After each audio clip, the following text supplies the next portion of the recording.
Welcome. Today we're going to be discussing a technique, Entwined Maces, and how to relate it to other elements of the American Kenpo system. So keep in mind that this is not a full comprehensive list, and it is not family groupings.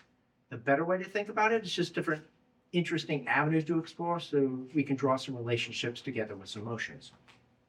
Okay, so let's start out with the opening of this technique and what's happening here. Get to the fundamentals. So we have a left, right major in-flight attack, and we're deciding to react to it in a very specific way. In this case, what we're going to do is we're going to take our right hand and block to the outside, and then our right hand again and block to the outside. But that's not the only way we can deal with this. We can throw in some opposites here. So what we're going to be doing is we're going to moving on to unfurling crane where we go to the insides on both of these arms. But the important part here is we have to add a little bit of complexity. And that complexity is double factoring. So if you'll notice the way this works is I first pick up the double factor with my left, my major with my right, and then we reverse that. Pick up the double factor with the right, and the major with the left, and continue forward. And the key factor here is we're now on the inside. Now we can do a combination of the two, and because of that, we then have to do something fairly similar to what we did both of the two previous techniques. This would bring in something like protecting fans. When we start out on the inside, notice this is the exact same way from the crane started, but then we do Entwined Maces basically, and then continue forward with protecting fans.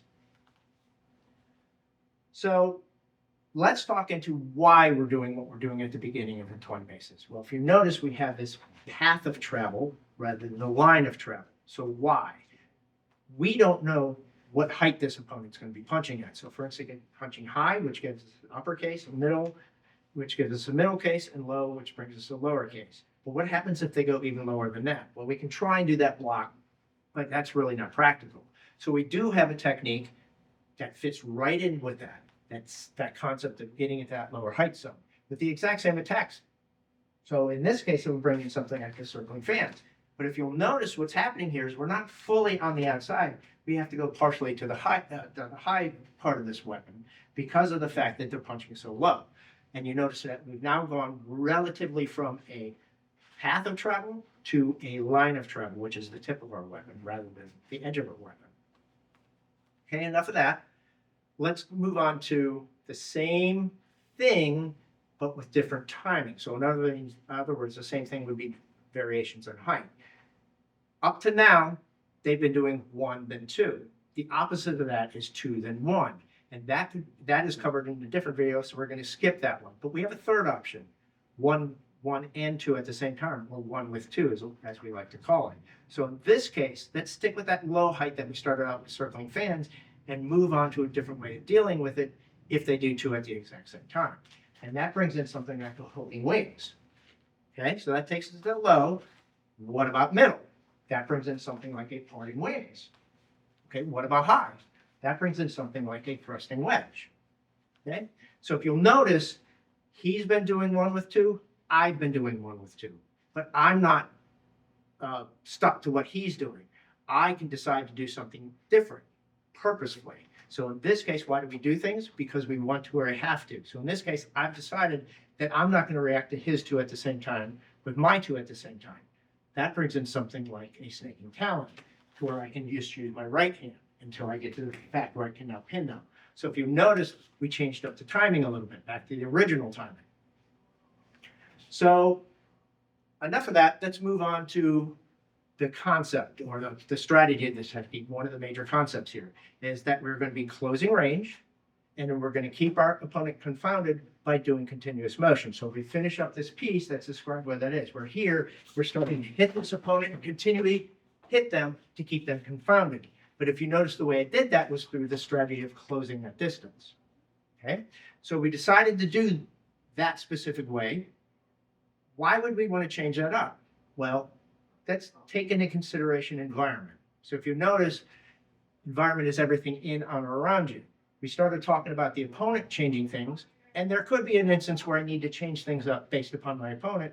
But one of the more common ways to think about it is our environment is the fact that we may have an open environment like we have here. We could have a closed environment where there might be a wall right here or something like that. To where if I'm starting this technique, I can't do this rear crossover because my environment dictates otherwise.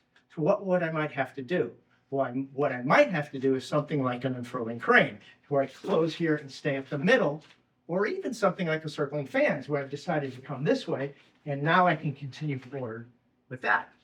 Or even something like a protecting fans, where I do the reverse concept, where I get to here, I close that distance on him, and instead of continuing to hit him going forward, I decide to go backwards.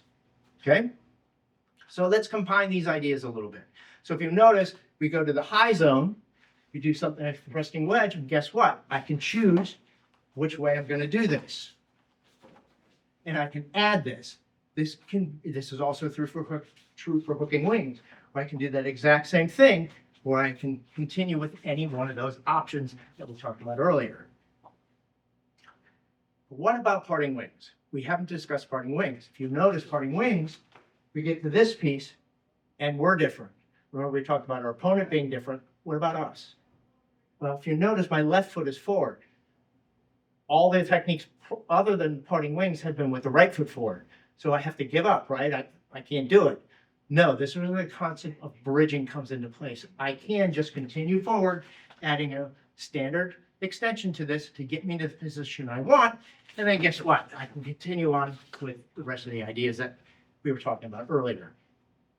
So in summary, how do we relate this technique? Well, we did it through strategy recognition, and then we did it through timing variations and other considerations with the opening of this technique. Hope this video helps you understand the American Kenpo system just a little bit better. Thank you very much.